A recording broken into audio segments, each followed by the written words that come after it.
Bonjour à toutes et tous, Philippe de la chaîne PH2O, l'heure de la truite. Nouvelle vidéo d'avant-saison truite au leurre 2024.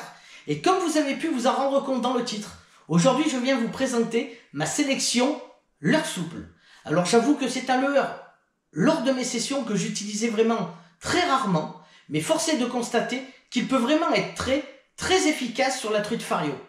Restez bien également jusqu'à la fin de la vidéo, je viendrai vous présenter toutes mes têtes plombées que je vais utiliser pour ce beau petit monde, surtout le grammage qui est très important pour vraiment présenter le leurre souple de la façon la plus naturelle possible.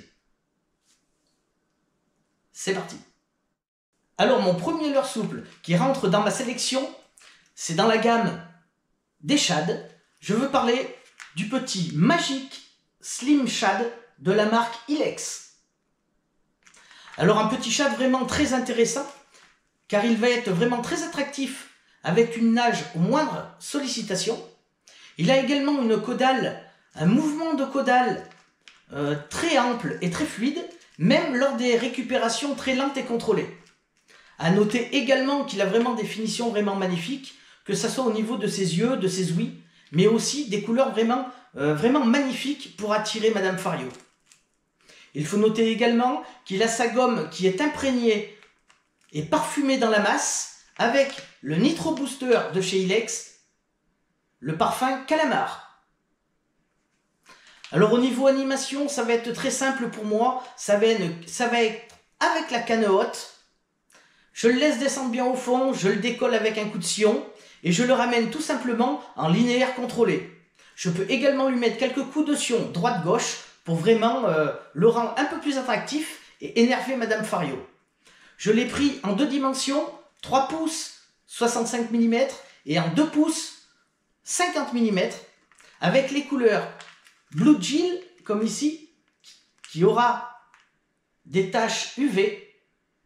Je l'ai pris également en 3 pouces avec la coloris Wakasagi avec un petit liseré rouge, rose-rouge vraiment sur tout le flanc. Et en 2 pouces, je l'ai pris avec sa couleur Magic Véron. Vraiment un petit leurre souple, shad, qui va vraiment être très intéressant et qui fait donc partie de ma première sélection. Nous allons tout de suite passer à notre deuxième sélection.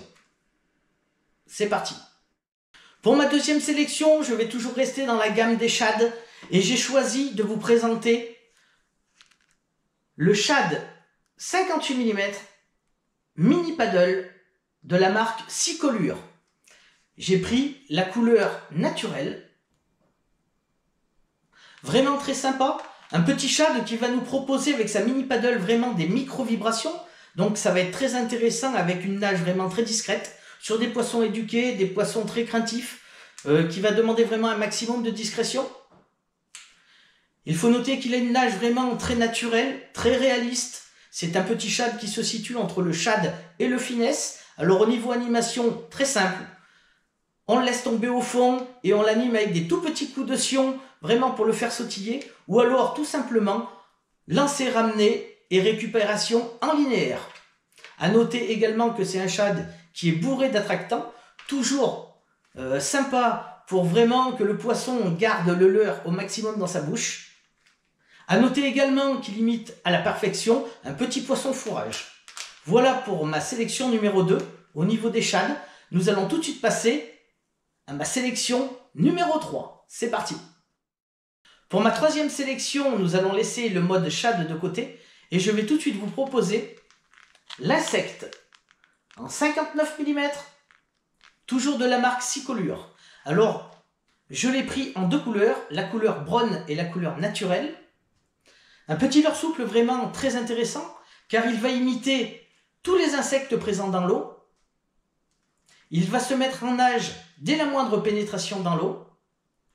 Il est également bourré d'attractants et lui aussi va vraiment nous proposer des micro-vibrations, donc rester très discret. Niveau animation très simple, au fond, avec des animations très lentes.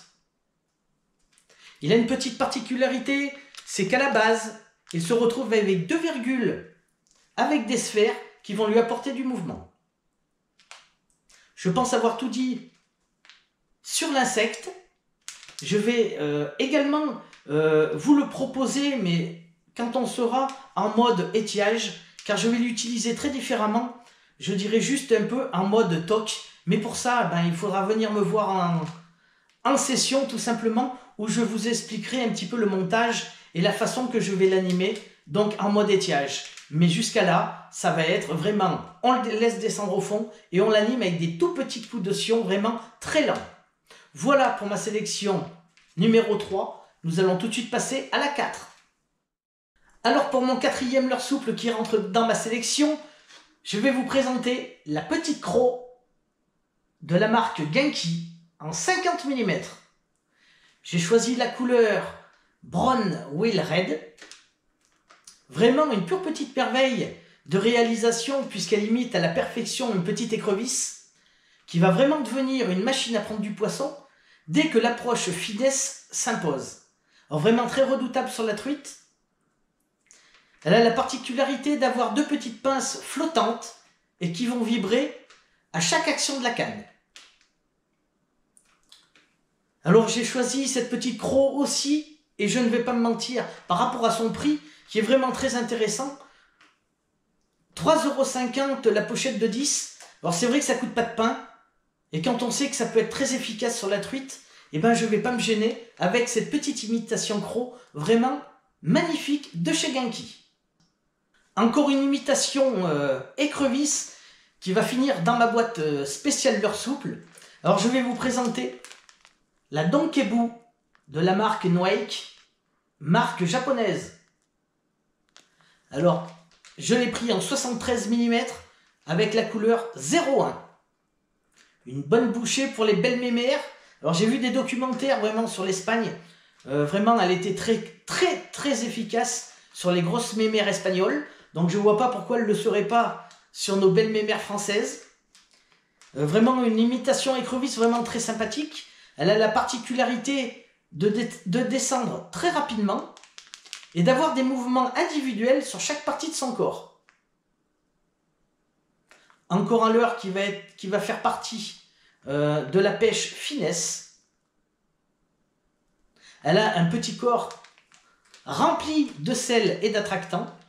Et ces grosses papates qui vont vraiment lui donner une nage vraiment naturelle et un très bon équilibre, même avec une tête plombée en mode texan.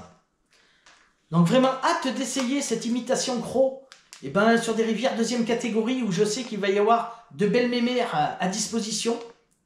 Et on va voir un petit peu si c'est si efficace que ça. Je n'en doute pas vraiment sur la réalisation de ce petit leurre souple, vraiment magnifique. La Donkebu de chez Noaik en 73 mm. Voilà pour mon cinquième leurre souple. Alors je comptais finir la présentation leurre souple, mais c'était sans compter sur un petit bonus, un leurre qui ne m'a jamais quitté, un leurre souple qui ne m'a jamais quitté, même si je ne m'en servais pas très souvent, vraiment très efficace, que je vais surtout utiliser dans les zones encombrées. C'est le petit Black Minnow. Ici avec sa couleur Véron, qui est juste magnifique, d'un réalisme incroyable. Alors vraiment, il a une souplesse vraiment juste incroyable. Vraiment, qui va nous proposer vraiment une nage vraiment naturelle à la perfection. Ici également avec sa couleur flashy.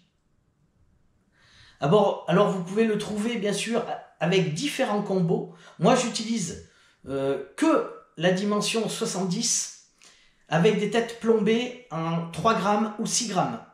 Voilà, vraiment 6 grammes pour descendre dans vraiment les grosses fosses et 3 grammes pour vraiment le laisser avec une nage vraiment très naturelle.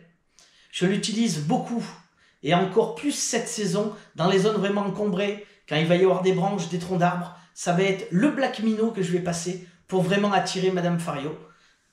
La particularité bien sûr du Black Minnow, c'est son montage texan, justement pour éviter de s'accrocher dans les branches, les troncs d'arbres qui peuvent se trouver dans la rivière. Donc bien sûr, mon petit Black Minnow, un incontournable au niveau des leurres souples, à toujours avoir dans sa boîte, personnellement en 70 mm, avec le combo tête plombée en 3 grammes et 6 grammes, avec couleur Véron surtout, que j'apprécie énormément.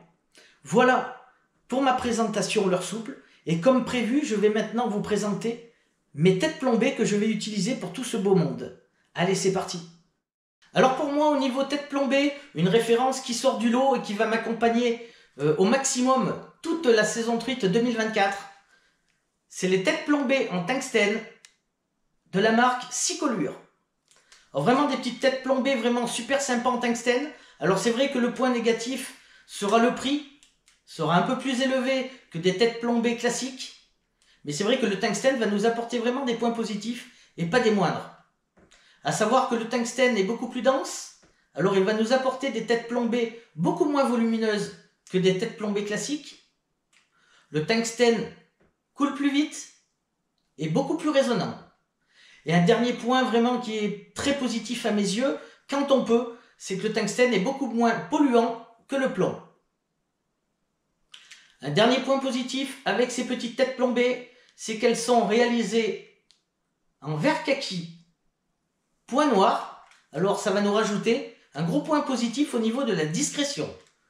Nous pouvons la retrouver dans différents grammages, 1,8, 2,7, 3,5 et 5,3 grammes. Voilà pour les têtes plombées en tungstène de la marque Sicolure. J'ai une autre référence qui va me suivre également. C'est la marque Spro. C'est des têtes classiques, mais avec hameçon texan.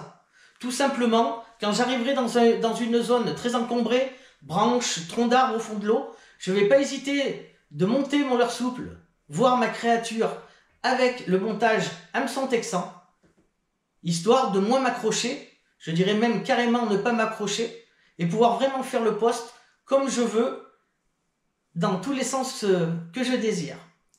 Voilà au niveau des têtes plombées. Maintenant, je vais finir par un gros conseil vraiment à vous donner au niveau leurre souple. C'est vrai qu'on a tendance à mettre beaucoup trop de poids au niveau des têtes plombées quand on utilise un leurre souple.